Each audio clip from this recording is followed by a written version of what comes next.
I'm Jason Morrison, 34 years old, and at 3 a.m., I uncovered a chilling truth. My father had attempted to seize my dying grandfather's entire estate by drugging him. Before I reveal the moment, a hidden video message left my father crumpled on a lawyer's floor. Let me know where you're reading from in the comments. It all began with a phone call, the kind that doesn't just rouse you from sleep. It obliterates your peace, leaving a pit of fear in its wake. My phone's screen glowed an eerie blue in the darkness of my bedroom. 3:17 a.m., the name flashing was Margaret. My pulse raced. Margaret was my grandfather's hospice nurse, a woman of steady calm and quiet strength. A call from her at this hour could only mean one thing. I grabbed the phone. "Margaret. Is he Jason?" she said, her voice taut with a rare urgency that sent chills down my spine. "Your grandfather's asking for you. Was just now. You need to come quickly." The unspoken truth lingered between us. Time was running out. "I'm coming," I said, already out of bed, scrambling for my jeans in the dark. My mind flooded with memories of Grandpa Bill, teaching me to balance on a bike in his weathered driveway, his scent of pipe smoke and old paper as he read The Hobbit aloud. Or the day, 2 years ago, in a sterile doctor's office, when he faced the words pancreatic cancer with a quiet grace that shattered me for 2 years. The 40-minute drive to his old Victorian home had become a sacred routine. I was a high school English teacher, a failure in my parents' eyes for choosing a modest paycheck over prestige. But to Grandpa Bill, I was a triumph. He was my rock, my fiercest advocate, the only one in my family who saw that a life's worth isn't measured in dollars. The drive was a haze of empty roads and blinking yellow lights. Each mile felt like a countdown. I rehearsed my farewell, the words I needed to say to honor a lifetime of boundless love.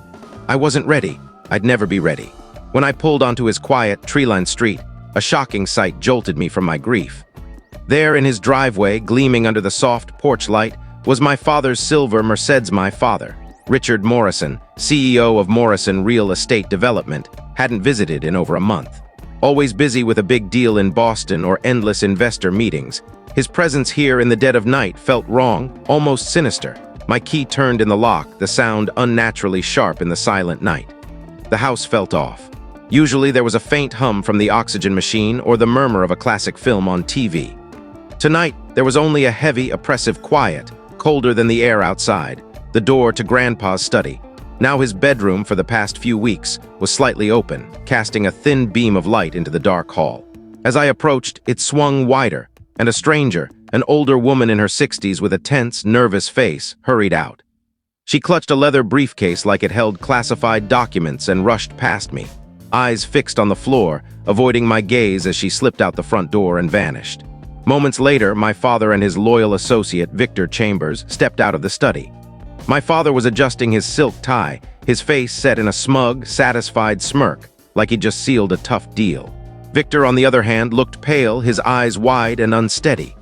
"Jason," my father said, his voice loud with feigned surprise. He always spoke as if to command the room. "What are you doing here?" Margaret called, I said, my eyes darting past him into the study. "She said he was asking for me. Where is she?" He waved a hand dismissively, a gesture honed over years of brushing off trivial matters. "Oh, I sent her on an errand, gave her the night off. We were just handling some last-minute family matters for Dad, wrapping things up." Wrapping things up. The phrase felt profane. I pushed past him, my shoulder grazing his tailored suit. And that's when I saw it, a scene etched into my memory forever. Grandpa Bill lay in his hospital bed, head tilted to one side, his breathing a faint, uneven rasp. His face was slack, eyes shut. But it was the details that screamed of something vile. On the bedside table next to his water glass sat a sleek, costly fountain pen, my father's brand. And on the pristine white sheet, inches from Grandpa's frail, spotted hand, was a small, dark smudge of blue-black ink. A single, errant drop. Grandpa Bill was a man of precision, a former architect. He never made messes, not even in his illness. That ink drop was a blaring alarm in the silence. It spoke of a struggle, a forced hand, a betrayal. The air reeked of deceit. I didn't know the full scheme yet, but a sickening certainty gripped me. I hadn't just arrived for a final farewell. I'd walked into a crime, and I was moments too late. That ink stain wasn't just a mark. It was the culmination of a story my father had been crafting my entire life. A tale of greed, resentment, and clashing definitions of value.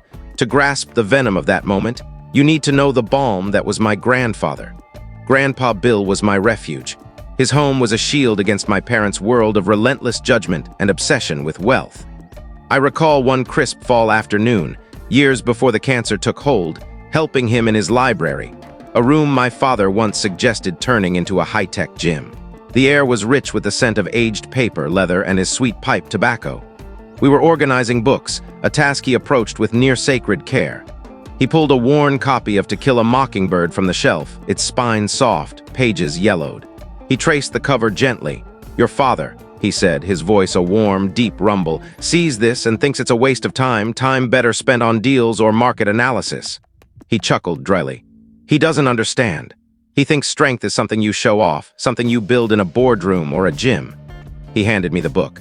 "But a story, Jason, a good story is a workout for the heart. It builds invisible muscles, compassion, honor, bravery. That's true strength, the kind that holds you up when everything else crumbles. Don't let anyone tell you otherwise." That day, surrounded by quiet shelves of stories, I shared my own. I told him about my students at Northwood High, in a district where budgets were always slashed. Bright, witty kids full of potential, reading far below their grade level, not from lack of ability, but because life had been unkind, and no one had given them the right book or told them they were enough. As I spoke, a spark lit in his weary eyes, the kind that saw not just problems but possibilities. "Well," he said, slapping his knee with surprising vigor, "that's unacceptable. Let's fix it." And so the Morrison Reading Program was born. He didn't just fund it, he was hands-on. We spent hours in a used bookstore, picking out tales of adventure, mystery, and underdogs he knew the kids would love. He paid for books, pizza for our weekly meetings, and before he grew too ill, he'd sit in my classroom's back row, a quiet giant. The kids, wary of most adults, loved him. He never patronized them, asking what they thought of characters or what they'd do in their place. He was building their empathy, one story at a time. That was his idea of wealth. That was the legacy my father was trying to erase. Now contrast that with a family dinner a year before the diagnosis at my parents' sterile mansion. A shrine to my father's success, all glass and steel, more gallery than home. It was my mother's birthday. My mother, Caroline, gushed about her new Italian marble countertops, flown in from Carrara, as if I couldn't fathom such luxury. My father, sipping wine worth more than my weekly pay, launched into our ritual, dissecting my life choices. I was talking to Bob Henderson, he began, his usual opener. His son, Mark, you remember him? Law school, just made partner at 33, drives a Porsche. Handling legal for a huge downtown project. He paused, letting the comparison sink in. "So, Jason, how's teaching? Still molding young minds?" The sarcasm was palpable, a bitter edge in the air. "It's good, Dad," I said, focusing on my overcooked salmon. "We just read The Great Gatsby." "Ah, a tale of a self-made man undone by his fixations," he said with a smirk. "You should take notes." My mother joined in, her voice laced with fake concern. "We just worry, darling. Your father worked so hard for this family's name, its legacy. Teaching's noble, but it's not sustainable. Your future, a pension. That tiny apartment won't do forever." "I'm happy," I said, the words feeling weak. My father laughed sharply. "Happiness doesn't pay for retirement, Jason. It doesn't secure your place in the world. Your grandfather filled your head with that nonsense about loving your work. Joy doesn't get you influence." I looked from his smug face to my mother's anxious, polished one. I'd never felt so isolated, an outsider at my own family's table, speaking a language of meaning and passion they refused to hear. Their world was built on money and status. My choice to build mine differently was an unforgivable offense. This divide grew clearer as Grandpa's health faded. My days were filled with the quiet realities of his decline. Timing his medications, noting the subtle shifts in his breathing, reading Agatha Christie to spark a fleeting light in his eyes. Margaret and I became a silent team. She was a blessing, her tough exterior hiding deep kindness. "He waits for you," she told me one day, adjusting his pillows. "You're his lifeline." My father's visits were brief and theatrical. He'd barge in mid-call on his Bluetooth, give a loud, "Hey, Dad, looking strong?" talk over him about stocks or permits, kiss his forehead, and leave. He never stayed for the silence. The last time I saw them together before that awful night, my father was agitated, having lost a big contract. "The system's rigged, Dad," he complained, pacing. "I had the edge, but someone undercut me. It's all about connections. I need more cash to compete at that level." Grandpa opened his eyes, fixing him with a steady gaze. "Is that all you think about, Richard? Money?" My father froze. "It's what keeps the world spinning, Dad." A lesson you seem to have forgotten. No, Grandpa whispered, his voice weak but resolute. People do, love does, integrity does, money's just a tool. It can build or destroy. Choose wisely, son. My father scoffed and moved on. Now in that violated room, staring at the evidence of his choice, I knew. He'd chosen destruction. My hand reached for the morphine bottle on the table. I knew it well, 2 milliliters every 4 hours. The syringe beside it, a 10-milliliter one, showed the plunger at 7 milliliters. At least 5, maybe 6 milliliters had been given, an overdose enough to render a dying man senseless, unable to resist as his own son forced his hand to sign away his legacy. My phone buzzed. A text from Margaret just got back. Richard sent me on a pointless errand for some special water he said your grandpa needed. Pharmacy didn't even know it. Something's wrong. You okay? It clicked. He'd gotten her out of the way. It was planned. I turned to my father, still in the doorway, that smug look back. I held up the syringe. "This is your idea of wrapping things up?" I asked, my voice shaking with fury so deep it felt like sickness. "This is helping?" His smugness cracked, replaced by raw anger, the real Richard Morrison. "Don't you dare lecture me," he snapped. "You with your sad little reading club and your beat-up car. I'm securing this family's future, protecting the Morrison name from being wasted on story time and snacks, something your naive little world will never grasp." But I grasped it all too well. He wasn't protecting a legacy. He was looting a grave, and he'd just given me the evidence I needed. His words cleared the fog of grief, leaving cold clarity. This wasn't just family drama, it was a crime. "Get out," I said, my voice steady now, lethal. "Leave his house now." He laughed, incredulous. "You can't order me around, Jason. This is my father's. And you just poisoned him," I roared, the sound tearing from my chest. I stepped toward him, syringe in hand like a blade. "Margaret," I shouted. "Call 911, now." Her footsteps rushed in, and she appeared, phone to her ear, her eyes scanning the syringe, Grandpa's slack face, my father's panicked expression. The CEO facade was gone, replaced by a cornered thief. "It was a mistake," he stammered, retreating. "I misread the dose. He was in pain." "He was fine when I left an hour ago," Margaret cut in, her voice sharp. "His pain was managed." She spoke into the phone. "Yes, ambulance and police to 112 Elm Street. Possible intentional overdose. Patient is William Morrison. The son, Richard Morrison, is here." The word police hit him like a shockwave. He grabbed Victor, who stood frozen in the hall, pale and sweating. "We're leaving," he hissed. "But the documents, the notary," Victor mumbled, looking ill. "We have the signature," my father snarled. "That's enough. Move." He was no longer the grieving son or powerful CEO, just a desperate man fleeing. As they stumbled past, Victor's terrified eyes met mine. "I didn't know about the morphine," he whispered. "I swear." Then they were gone, the door slamming, leaving only silence and the sharp scent of my father's cologne. The next hours were a blur of sirens, paramedics, and a police officer's calm questions. Dr. Patel, Grandpa's hospice doctor, arrived, his face grim. They stabilized Grandpa, but the damage was done. "The overdose on his weakened system, it's a severe shock," Dr. Patel said, his hand on my shoulder. "We're managing comfort now. We can't undo this." Grandpa never woke. For 6 torturous days, he lingered, a shadow in a hospital bed, tied to life by a heart monitor's beep. The family arrived, each with their own grief and chaos. Aunt Patricia, my father's younger sister, came from Seattle, a storm of righteous anger in her vibrant artist's clothes. She'd been estranged from Richard for years, and now I saw why. She found me in the hospital cafeteria, staring into a bitter coffee. "He finally did it, didn't he?" she said, sitting across from me. "Turned his own father's death into a paycheck." I told her everything. The 3 a.m. call, the vanishing notary, Victor's apology, the syringe, the new will. Her jaw clenched tighter with every word.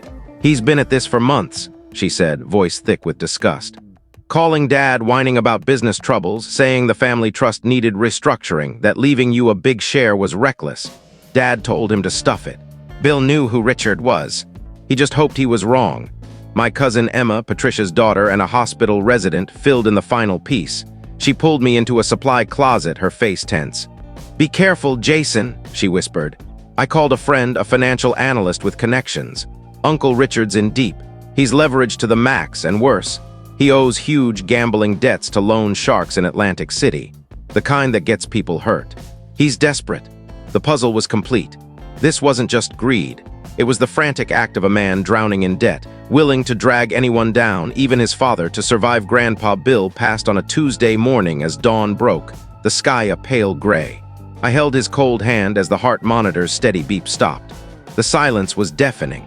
My father took charge of the funeral, his greatest performance yet.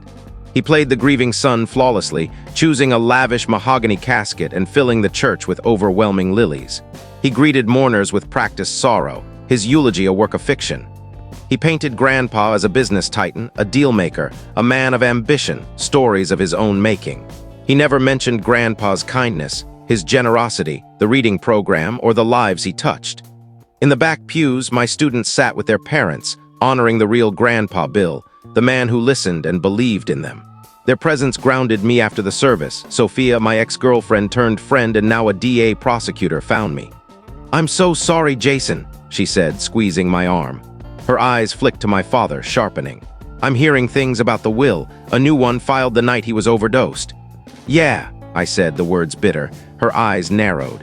"A will signed under those conditions by the person who gave a suspicious dose. That's not just questionable, it's a felony. Fraudulent wills, elder abuse, it's a criminal case waiting to happen." Her words were a spark. A way forward. 2 days later, war was declared. A formal letter arrived from a sleek downtown law firm, announcing that William P. Morrison's new will named Richard Morrison as sole executor and beneficiary. My name appeared once, in a cruel jab. "To my dear grandson, Jason, I leave my love and best wishes." He'd twisted Grandpa's love into a dismissal. The grief in my heart turned to steel. He'd stolen the estate, Grandpa's voice, but he wouldn't steal the truth. I called George Harris, Grandpa's lawyer and friend, my last hope.